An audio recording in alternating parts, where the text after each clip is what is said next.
I'm Sean Thomas, and this is Local Flight. Join me as we travel across the country to discover extraordinary bartenders and purveyors. We'll share their stories as they work together to create innovative cocktails using unique local ingredients.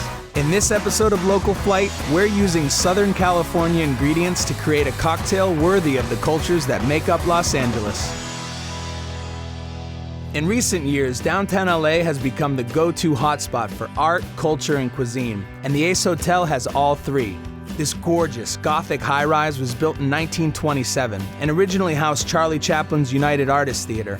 There's more than one place to pull up a chair and relax here, but we're starting with the Mezzanine Bar, where I'm meeting up with Dan Sabo.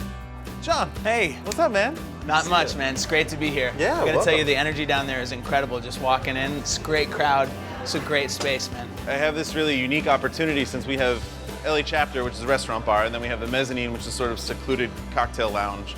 And then we have Upstairs, which is our rooftop cocktail bar. Anything that inspires me in any sort of flavor combination or technique or drink, I can find a home for. That's awesome. Well, I'd love to try one of those cocktails. Yeah, man, let's do it. All right. I think the drink that we're gonna make for you is from the LA Chapter menu. Okay. Call it a Sons of Capri. Sons of Capri. The drink was really inspired by California. So we start with 1.5 ounces of Reposado tequila, Okay. which I don't think you can make really a California drink without Tequila. tequila. And then we're gonna do 1/2 ounce of Peach de Vin, or peach liqueur. A little sweeter, not as sharp. Yeah. More of neutral grain instead of grape base, not a Okay. brandy. And then we're gonna use a Charchofo Amaro. Charchofo. Yeah, so an artichoke based Amaro. Aha. For a little bit of acidity and sweetness, we're gonna do a 1/4 ounce of fresh squeezed pineapple juice. Uh-huh. We're gonna use a 1/4 ounce of orgeat, which is almond syrup, and almond is the state nut. Almond is a state nut. Almond is the I'm state learning nut. new things Yeah. every day. And then we're gonna do a 1/4 ounce of Amontillado sherry. Think hazelnuts, a little bit of sweetness, a little bit of that funk, but it's gonna kind of tie the elements of the bitter and the sweet together. It's gonna create that bridge. And then a couple dashes of orange bitters, and then we're just gonna add some ice.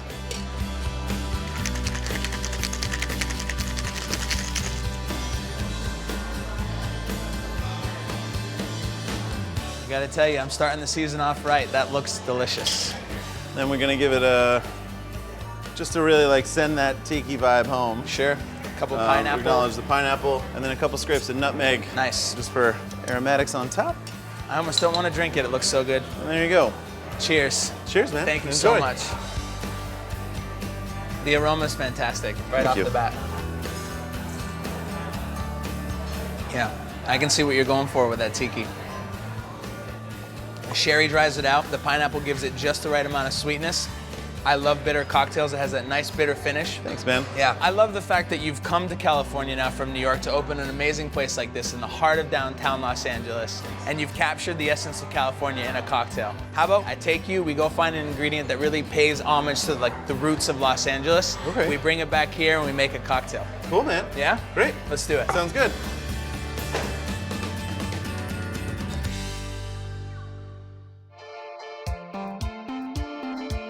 Los Angeles is known for its ethnic diversity. It's a global city, offering food and drink from just about anywhere in the world.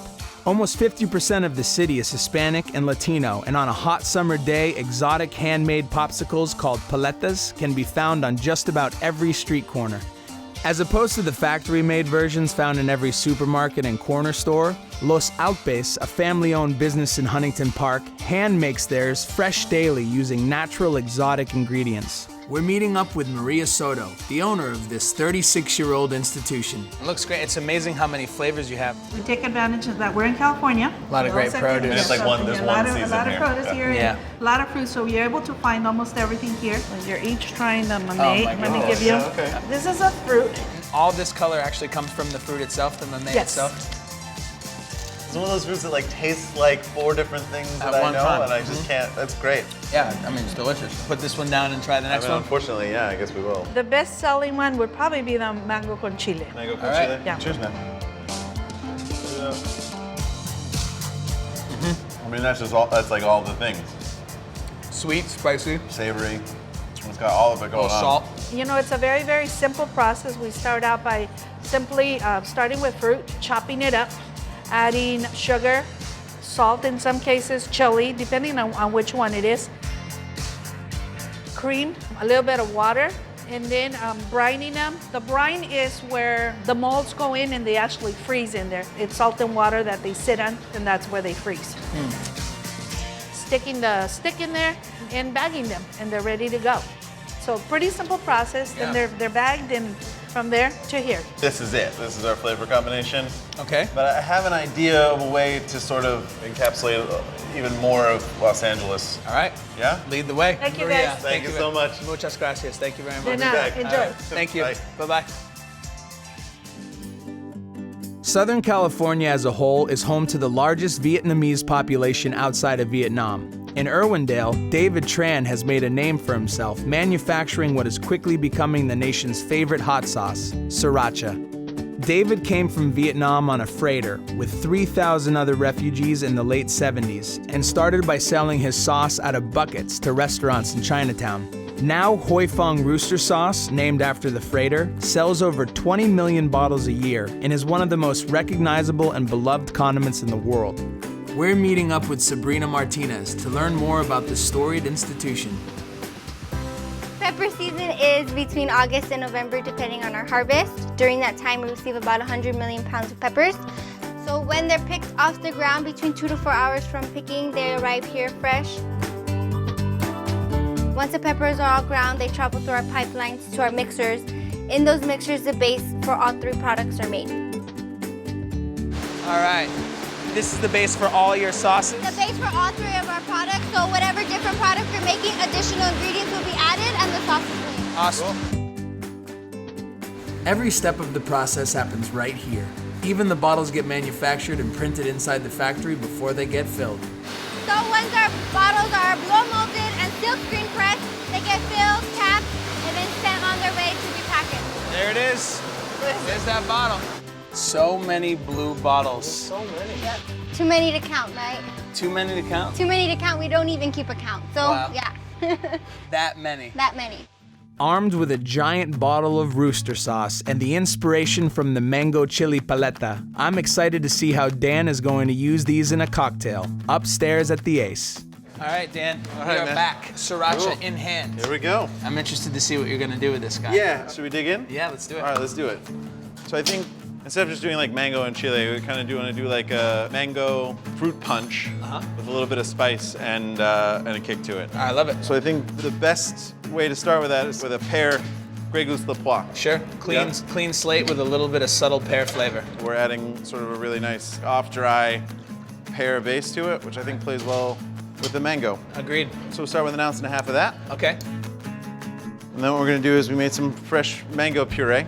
Chop them up, add a little bit of water just for consistency's sake, because we want that smoothness. Is it an ounce? 1 ounce, yes. And then we're gonna do 3/4 ounce of ginger syrup. Okay. And then we're gonna add just a 1/2 ounce of fresh squeezed lime juice. Okay. Just for brightness. And then we're also gonna use some Benedictine. Right. So just a 1/4 ounce of that guy. Sure, just the highlight. It'll accent the spiciness of the ginger and complement everything else. And then the last 2 kind of pieces de resistance. Let's start with the sriracha. Okay. That thing was hot. Yeah, a little goes a long way with that stuff. So we're gonna do 5 drops.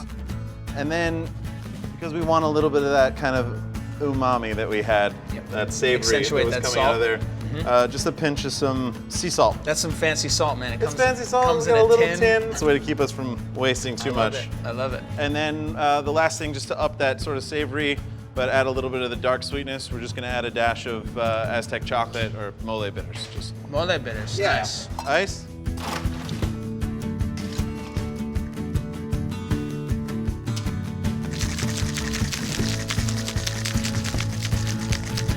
Yes, sir. And then we're just gonna kind of run it through a strainer here. All just to- Cool. And give a little Very nice. lime ginger garnish. Thank you, sir. There you go. All right, here goes. Cheers. Cheers. Mango and pear, both very mellow. The sriracha, so slight, so slight. I get it on the tip of my tongue and the back of my tongue, but only after everything falls away. Try this. Yeah. The mango actually gives it that creamy mouthfeel that some of those paletas had. But it's got this kind of savory dark quality in the back. It's on point. I mean, it's not bad. It's a good drink. I think it's a great ode to Los Angeles and everything sure. that's going on here. All right, now's the fun part. Okay.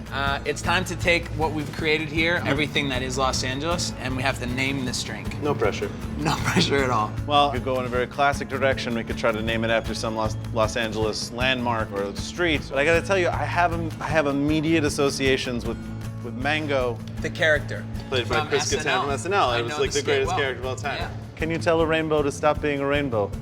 Just for 1 second? I don't know, can you? No. Such as mango. Such as mango. Yeah, I think it defies explanation. Such as mango.